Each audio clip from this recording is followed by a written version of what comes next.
Assalamualaikum warahmatullahi wabarakatuh.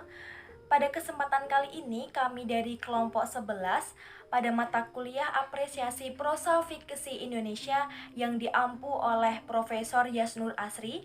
Baiklah, kami dari kelompok 11 akan mempresentasikan hasil kerja kami, yaitu tentang aspek kognitif dalam apresiasi prosa fiksi Indonesia. Baiklah, perkenalkan saya Ella Wulandari, NIM 1901618. Baiklah, pada kali ini saya akan mempresentasikan materi tentang penilaian dalam aspek kognitif apresiasi prosa fiksi Indonesia. Yang kedua, ada rekan saya yang bernama Immanuel Nawipa yang akan mempresentasikan tentang materi penafsiran. Dan yang ketiga, ada rekan saya yang bernama Mulia Resti akan mempresentasikan tentang penyimpulan hasil apresiasi secara benar. Baiklah, langsung saja. Yang pertama tentang penilaian dalam apresiasi prosa fiksi Indonesia. Materi ini akan saya sampaikan. Baiklah, apresiasi. Apresiasi sastra adalah suatu kegiatan mengakrabi karya sastra untuk mendapatkan pemahaman, penghayatan, dan penikmatan terhadap karya itu sehingga diperoleh kekayaan wawasan dan pengetahuan, kepekaan berpikir, dan rasa terhadap berbagai segi kehidupan. Dari kegiatan tersebut, akhirnya timbul kecintaan dan penghargaan terhadap cipta sastra. Demikian pula dengan apresiasi karya prosa fiksi. Tujuan apresiasi prosa akan diperoleh pembaca apabila ia melakukan langkah-langkah sebagai berikut. Yang pertama, membaca karya prosa tersebut hingga ia mendapatkan rasa keterlibatan jiwa dengan apa yang disampaikan dan diceritakan oleh pengarang. Yang kedua adalah menilai dan melihat hubungan antara gagasan pengalaman yang ingin disampaikan pengarang dengan kemampuan teknis pengarang itu mengolah unsur-unsur prosa seperti tokoh atau penokohan, alur, latar, gaya bahasa, pencitraan, tema, dan lain sebagainya. Kemudian, menentukan relevansi karya itu dengan pengalaman pribadi dan kehidupan pada umumnya. Materi selanjutnya yaitu tahap-tahap apresiasi.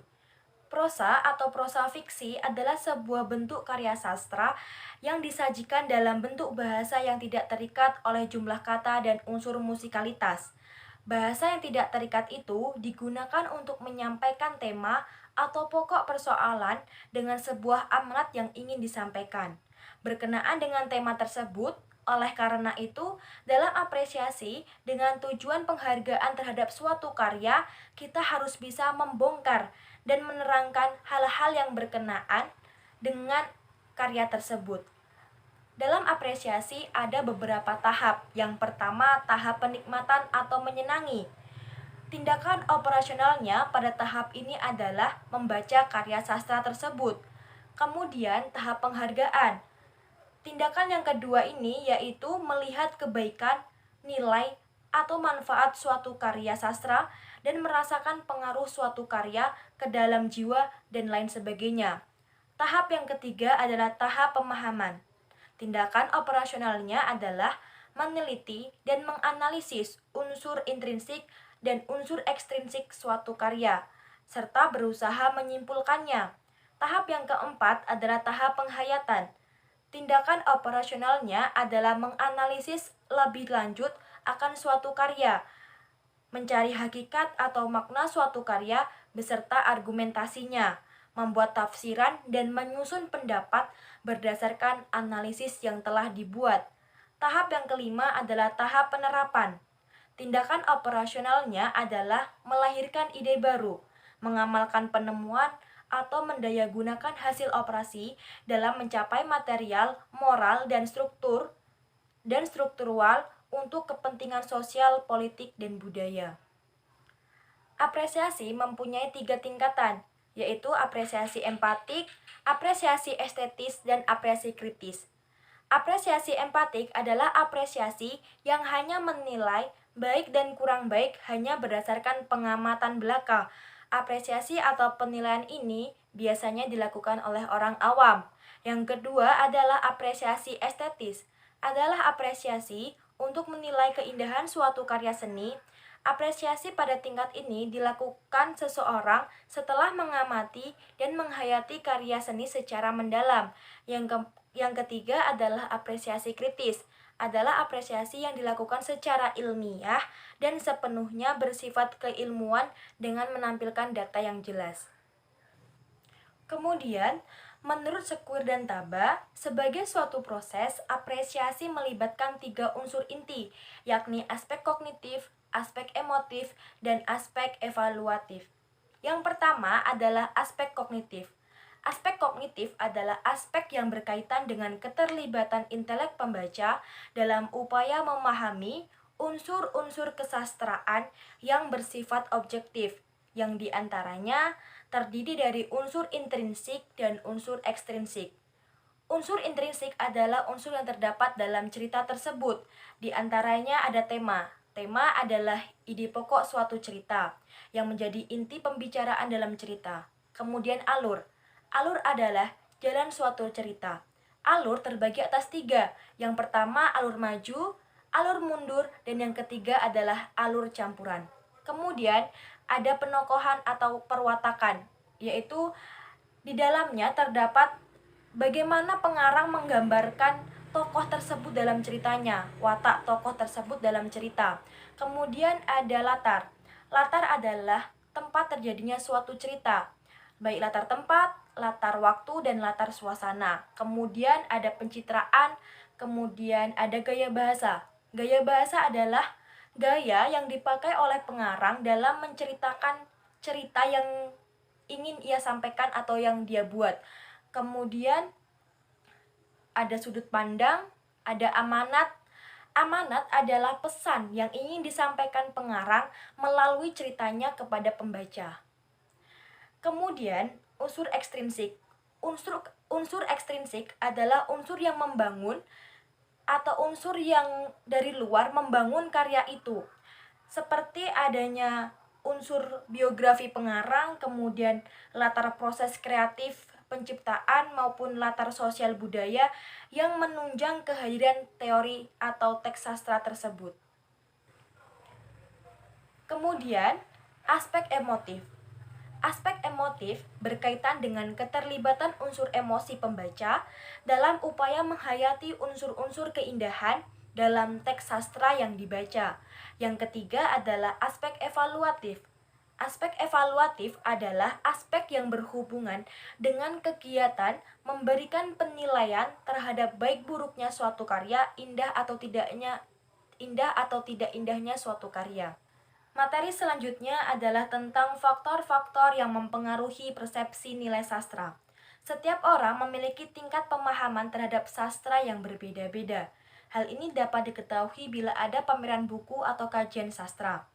Faktor yang mempengaruhi persepsi nilai sastra diantaranya ada faktor lingkungan, faktor pengetahuan, pengalaman, dan lain sebagainya. Baiklah, sekian presentasi dari materi yang pertama. Kemudian akan berlanjut kepada pemateri yang kedua oleh rekan saya yaitu Immanuel Nawipa. Saya Immanuel Nawipa, NIM 19016210. Oke, baik. Jadi saya akan menjelaskan terkait topik penafsiran. Secara etimologis, kata tafsir berasal dari bahasa Yunani, yaitu eksegese, yang dapat diartikan sebagai suatu usaha untuk menafsirkan sesuatu. Inti dari eksegese, kata arti atau kata eksegese adalah dapat menangkap inti pesan yang disampaikan oleh teks-teks yang kita baca. Misalnya ketika kita sedang membaca puisi atau buku-buku yang mengandung kata-kata baku. Itu merupakan salah satu contoh keseharian kita. Berikut tentunya kita berupaya untuk memahami dan mengartikan maksud dari puisi tersebut. Kemudian berikut penafsiran dalam teks prosa fiksi. Prosa sendiri Prosa adalah keterangan bebas yang dapat berupa cerita atau kisah yang berplot hingga ke pembahasa suatu gagasan atau pernyataan yang berasal dari cerminan kenyataan dan atau dari informasi dan data yang sesungguhnya berdasarkan fakta ilmiah. Kemudian dalam konteks tafsiran prosa ini juga penulis memahami dan mengerti sebelum menulis sebuah prosa atau cerita kisah yang dia tuliskan. Kemudian yang kedua, prosa fiksi.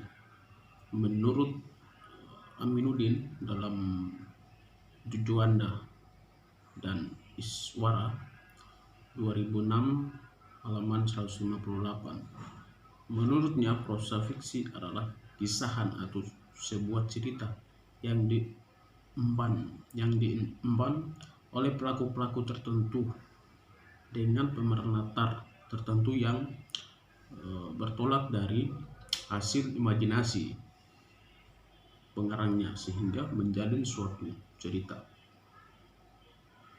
Jadi inti prosa fiksi adalah kisah yang memiliki pemeran latar serta tahapan rangkaian peristiwa yang dihasilkan oleh imajinasi penulis sehingga menjalinkan suatu kesatuan kisah.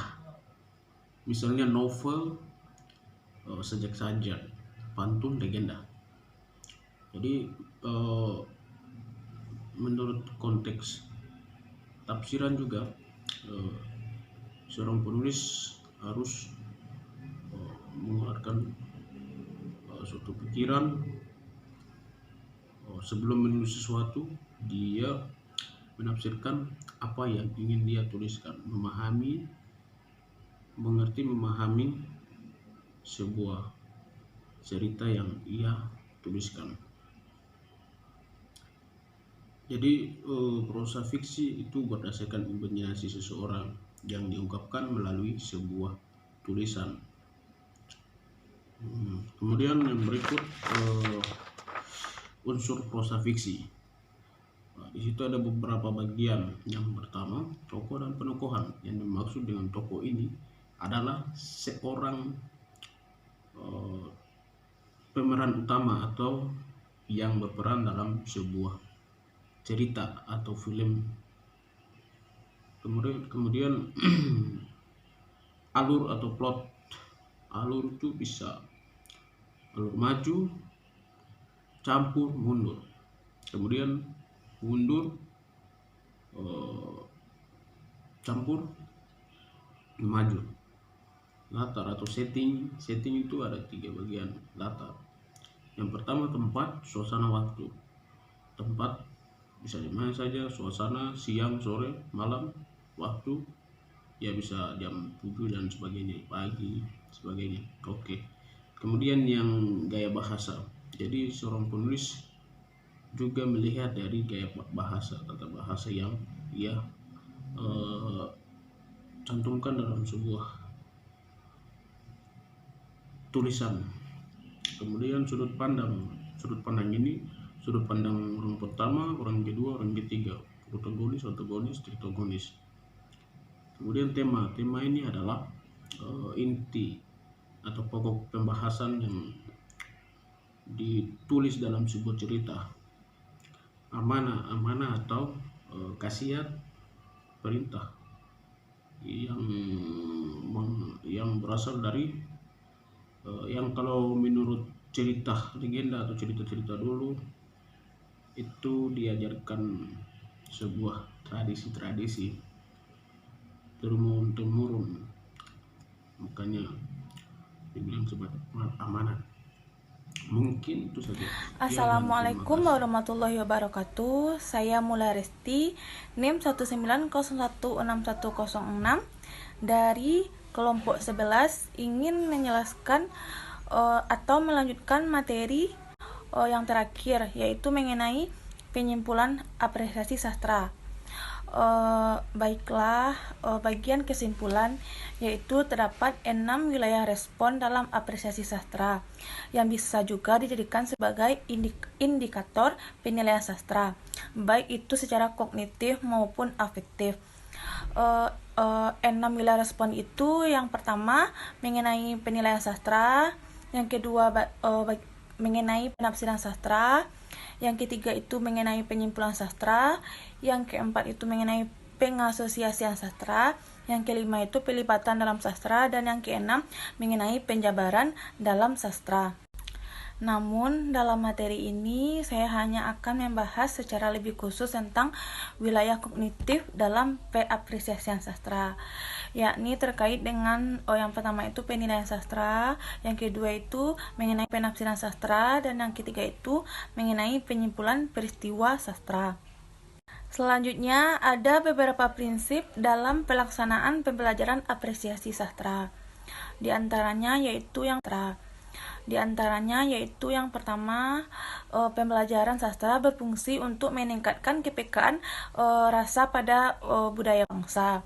Yang kedua itu, pembelajaran sastra memberikan kepuasan batin dan penggayaan daya estetis melalui bahasa.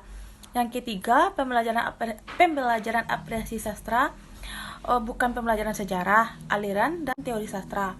Yang keempat, pembelajaran apresiasi sastra adalah pembelajaran untuk memahami nilai kemanusiaan di dalam karya yang dapat dikaitkan dengan nilai kemanusiaan di dalam dunia nyata. Baiklah, sekian penjelasan dari saya. Mohon maaf apabila ada kesalahan. Saya akhiri dengan wassalamualaikum warahmatullahi wabarakatuh.